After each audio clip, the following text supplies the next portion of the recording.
Salam merdeka. Merdeka. Merdeka. Hari ini 17 Agustus 2021 SMK Negeri 1 Bitung lewat organisasi siswa intrasekolah OSIS akan melaksanakan kegiatan webinar dengan tema menumbuhkan nasionalisme generasi muda dalam rangka memperingati Hari Ulang Tahun Kemerdekaan Republik Indonesia yang ke-76 tahun 2021. Sebagai Kepala SMK Negeri 1 Bitung, saya membuka acara webinar saat ini.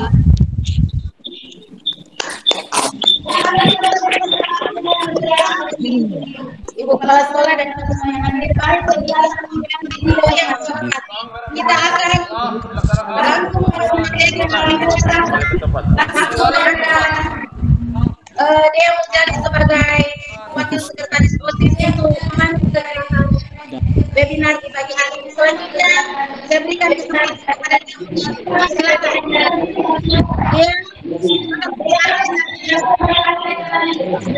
Oke, webinar kita akan dimulai. Untuk itu langsung saja masuk ke materi. Wakil Kepstek Sarana Prasarana Dr. Andes Kristolewan. Untuk dipersilahkan.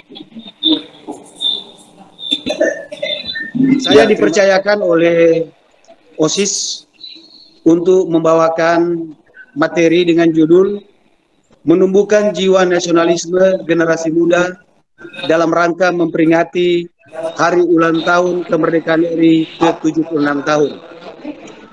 Baiklah, tambah terlebih bagi adik-adik siswa, tentu kalau kita bicara tentang nasionalisme, pertama-tama kita harus paham dulu apa yang dimaksud dengan nasionalisme. Mungkin secara gamblang kita bisa katakan bahwa nasionalisme itu adalah jiwa kebangsaan. Tetapi ada beberapa pengertian yang bisa kita ambil tentang nasionalisme itu. Ada yang mengatakan bahwa nasionalisme merupakan suatu paham yang menciptakan atau mempertahankan kedaulatan suatu negara. Atau ada juga yang mengatakan bahwa nasionalisme adalah rasa cinta tanah air yang lebih mengutamakan semangat kebangsaan. Nah, nasionalisme ini dia bisa kita artikan secara sempit, tetapi juga dapat kita artikan secara luas.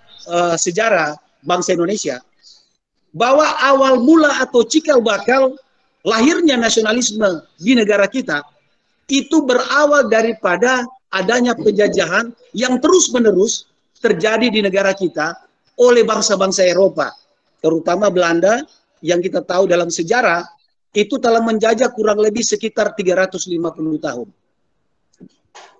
Nah, ketika adanya penjajahan yang luar biasa ini membuat rakyat kita mengalami tekanan oleh bangsa barat. Nah, tekanan-tekanan inilah yang membuat munculnya gerakan-gerakan untuk membebaskan diri, tetapi perlawanan yang dilakukan oleh bangsa kita itu masih bersifat kedaerahan. Pangeran Diponegoro berjuang sendiri di Jawa. Imam Bonjol berjuang sendiri di Sumatera Barat. Patimura berjuang sendiri di Maluku. Cut Nyadin berjuang sendiri di Aceh. Sultan Hasanuddin berjuang sendiri di Sulawesi Selatan. Bahkan kedaerahan. Sehingga bangsa kita tidak pernah mengalami kemenangan ketika melawan bangsa Barat, terutama Belanda. Nah, dari sinilah membuat adanya kesadaran dari para tokoh-tokoh ini, para pejuang-pejuang kita, bahkan dari rakyat Indonesia, untuk mulai berpikir, kapan kita bisa menang melawan. Tetapi saudara-saudara, yang perlu saya katakan bahwa awal sebenarnya daripada timbulnya gerakan nasionalisme ini tidak lepas daripada pendapat yang dikemukakan oleh Theodor van der Venter. Theodor van der Venter, dia mengemukakan tentang politik etis atau disebut dengan politik balas budi. Ya. Nah, van der Venter mengemukakan bahwa saatnya Belanda untuk mengembalikan apa yang telah mereka dapatkan kepada bangsa yang nasionalisme dan rasa patriotisme itu sangat penting bagi kita atau masa remaja atau bangsa para pemuda yang sekarang ini. Iya. Nah, masih ada pertanyaan satu lagi nih, Mener.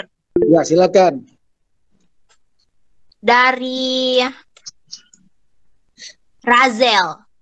Bagaimana sebaiknya Indonesia memaknai kemerdekaan, Mener? Bagaimana? Bagaimana sebaiknya menurut Mener Indonesia memaknai kemerdekaan?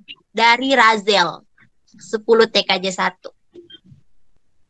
Ya, Razel, bagaimana bangsa Indonesia memaknai kemerdekaan? Ini berarti kita bicara tentang bangsa ya, keseluruhan. Ya, hal yang terpenting adalah mengisi kemerdekaan itu. Ya, jadi memaknai bukan hanya sekedar sampai pada menghayal, ya, tetapi melakukan, ya. Bagaimana kita action, kita melakukan untuk bangsa ini.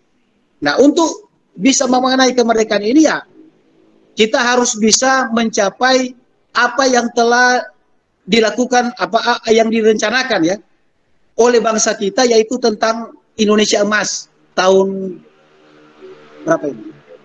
Ya, 2045 ya.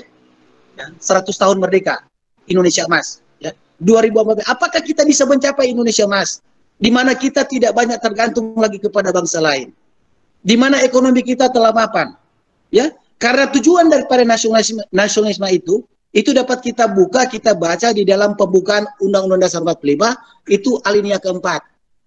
Nah, di sana ada tujuan. Ya, tujuan nasionalisme. Nah, untuk mencapai ini, disinilah tugas bangsa kita bisa mengisi, memaknai, supaya tujuan itu bisa tercapai. Ya, jadi di pembukaan Undang-Undang 45 alinea keempat itu dapat kita lihat di situ, mencerdaskan kehidupan bangsa, ikut melaksanakan ketertiban dunia dan seterusnya. Pengurus OSIS tentunya menyampaikan banyak terima kasih. Yang pertama kepada Ibu Kepala Sekolah tentunya tadi yang sudah membuka acara webinar kita di pagi hari ini, dan kedua narasumber kita yang luar biasa, mari berikan aplaus dulu. Ya, luar biasa. Dan wakil ketiswaan yang standby bersama dengan para wakil WMM, wakil urusan kurikulum, dan guru BK, dan beberapa ketua kompetensi kalian yang hadir di sekolah menyaksikan langsung kegiatan webinar pada hari ini. Dan terima kasih banyak juga buat semua yang sudah bergabung di sini, Bapak Ibu guru. Ya, terima kasih ada Fernando di sana, adik-adik pengurus OSIS, ketua OSIS yang luar biasa, bersama dengan tim yang ya, wow, gebrakan yang luar biasa di masa pandemi ini. Mereka boleh melakukan hal yang luar biasa.